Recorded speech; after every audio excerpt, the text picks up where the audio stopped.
കടുത്ത ഭാഷയിൽ വിമർശനമുന്നയിച്ച Russia. Iran തുറമുഖങ്ങളിൽ ഉപരോധം ഏർപ്പെടുത്താനുള്ള അമേരിക്കൻ പ്രസിഡന്റ് ഡൊണാൾഡ് ട്രംപിന്റെ തീരുമാനത്തെയാണ് റഷ്യ രൂക്ഷഭാഷയിൽ വിമർശിച്ചിരിക്കുന്നത്. അമേരിക്കയുടെ ഇത്തരം ഏകപക്ഷീയമായ നടപടികൾ അന്താരാഷ്ട്ര വിപണിയെയും ആഗോള സാമ്പത്തിക മേഖലയെയും അങ്ങേയറ്റം ദോഷകരമായി ബാധിക്കുമെന്ന് ക്രെംലിൻ വക്താവ് ദിമിത്രി പെസ്കോവ് ഇന്ന് മാധ്യമപ്രവർത്തകരോട് പറഞ്ഞു. ഉപരോധത്തെക്കുറിച്ചുള്ള കൂടുതൽ വിവരങ്ങൾ പുറത്തു വരാനിരിക്കുന്നതേയുള്ളൂ. എങ്കിലും നിലവിലെ സാഹചര്യം അനിശ്ചിതത്വത്തിലേക്ക് വിരൽ ചൂണ്ടുന്നതാണെന്നാണ് അദ്ദേഹം മാധ്യമങ്ങളോട് വ്യക്തമാക്കിയത്.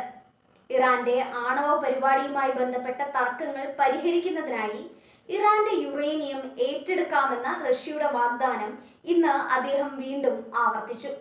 നേരത്തെ ഈ വാഗ്ദാനം മുന്നോട്ട് വച്ചിരുന്നെങ്കിലും അത് സ്വീകരിക്കപ്പെട്ടില്ലെന്നും എന്നാൽ ഇപ്പോഴും സഹായം നൽകാൻ റഷ്യ സന്നദ്ധമാണെന്നും പെസ്കോവ് അറിയിച്ചു. മേഖലയിലെ സമാധാന ശ്രമങ്ങൾക്കായി ഗൾഫ് രാജ്യങ്ങളിലെ നേതാക്കളുമായി റഷ്യൻ പ്രസിഡന്റ് വ്ളാഡിമിർ പുടിൻ നിരന്തരം ചർച്ചകൾ നടത്തി വരുന്നുണ്ട്.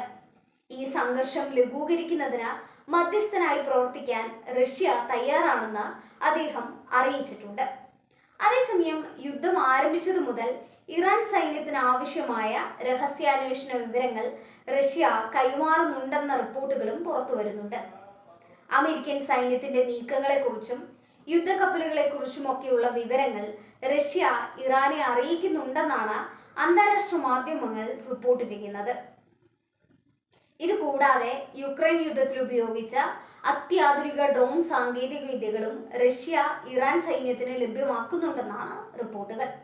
നയതന്ത്ര തലത്തിൽ സമാധാനത്തിന് ശ്രമിക്കുമ്പോഴും സൈനിക തലത്തിൽ ഇറാന് റഷ്യ നൽകുന്ന പിന്തുണ അമേരിക്കയും സഖ്യകക്ഷികളും ഒരുപോലെ ആശങ്കപ്പെടുന്ന ഒരു വിഷയമാണ്.